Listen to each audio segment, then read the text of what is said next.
崎豊明選手、マシンが690選手のただいまのタイム1分29秒325。おっと突っ込んできた、突っ込んできました。ゼッケン3番の池田選手、それでもまだ吉木選手が届いてないんだが、今走っております田選手、それから、大崎選手、この彼の選手が帰ってくるのが楽しみです。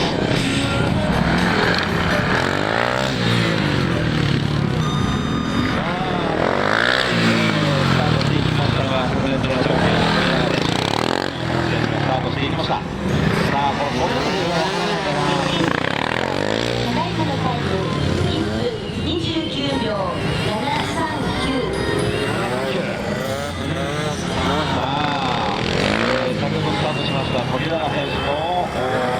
ほどが29秒中盤できましたが、いきなり1秒上げたりとかして2秒上げたりということで、これもわからないというのもありますが、先ほど第1リードで